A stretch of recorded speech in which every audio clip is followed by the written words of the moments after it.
Hey everybody, welcome to What the Flick. Girls, the final season, episode 6, full disclosure. Brett, Grace, Alonso.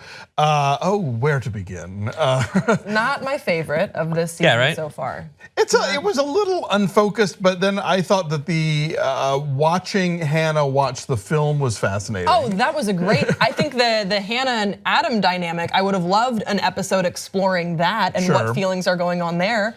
Could have used less of Rita Wilson and Allison Williams singing together. But that was intended to be as painful as it was, so at least there's that. Yes, that's true. But I think that Marnie this season, I really feel like we're losing this character that I genuinely did like, In what way are we losing her? I feel like we are losing her to she's become sort of a caricature of herself. A lot of the things that she says are so overtly selfish, where I liked the subtext of what she did in past seasons. Right. And now it's just she says things that are a little bit too on the nose for Marnie. The tact isn't there. It's almost like the Office interview Michael Scottisms that are just so obviously like ironic. Yeah, like her response to Hannah telling her that she's pregnant was accurate of how Marnie would probably think, but not how I would imagine that she's verbalized things in past seasons. Oh, I don't know. I totally bought that. You did? Okay. Actually, yeah, and I love the whole thing.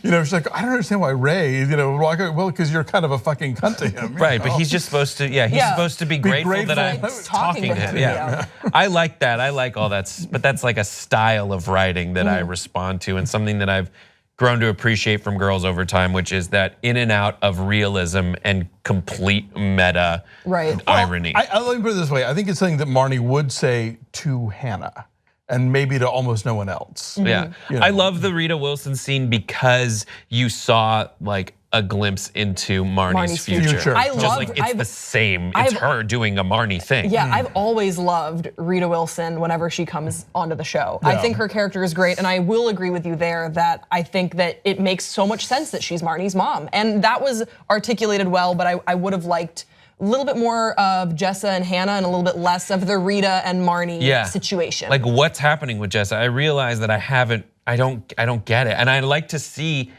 Hannah talk to Adam, but I didn't like any of the movie that they made. I think it's. Oh, I don't think it was necessarily a good movie. I'm just saying I liked Hannah watching it. Right, but but the movie to me, and specifically like the way it looked on screen, how they're obviously dropping like a different layer of screen over a blank computer that Hannah's looking at, like.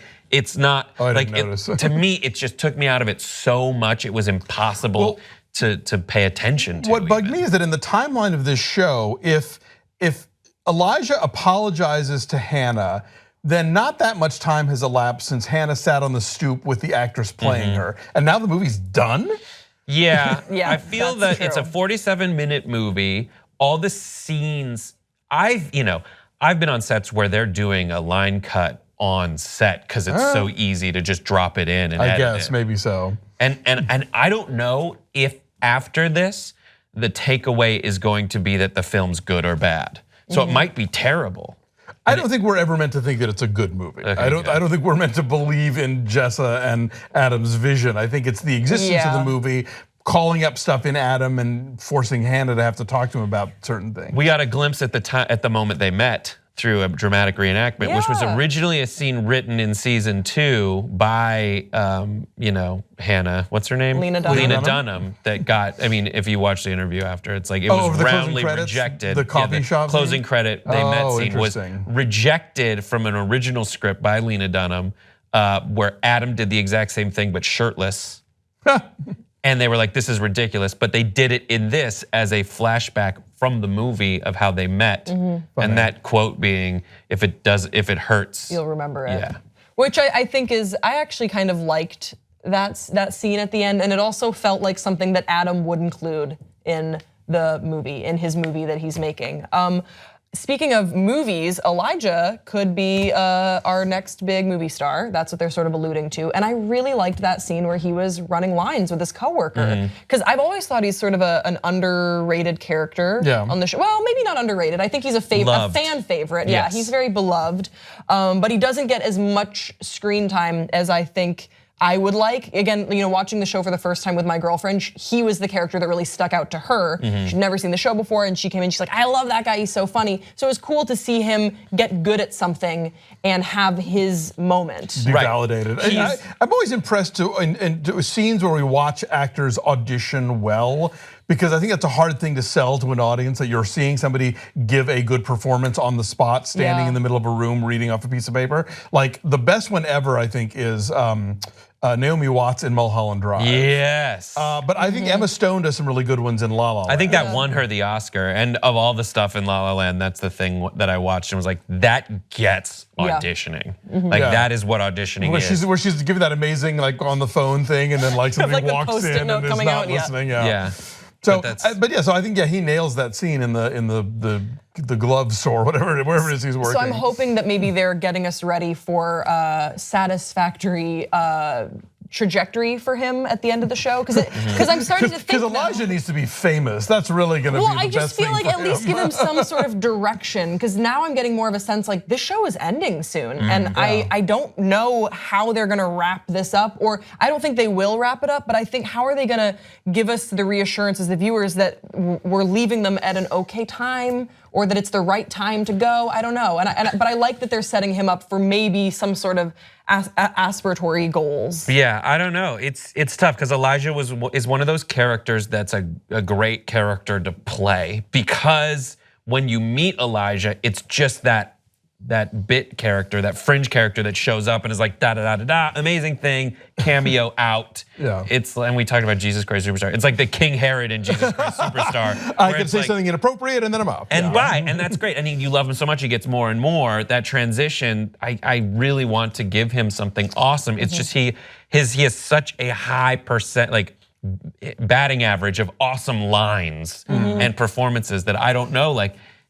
Takes me a while to take him seriously, and I think that's the internal beauty of that character, is like people don't take him seriously because he's so over the top. Yeah, but he actually might have something to offer the world. My Sunday night living room that I watched this with, they were sort of, the thing we were talking about last night was this notion that the show will allow these little moments where people might actually kind of learn something, but they have forgotten it by the next episode. So like tonight, like last night, you had Marnie sort of confronting her mother about, this is what we do. We bend over backwards to please men, and we wind up alone and unhappy, and she will forget that. But at least she had that moment of acknowledging it. Is that good or bad?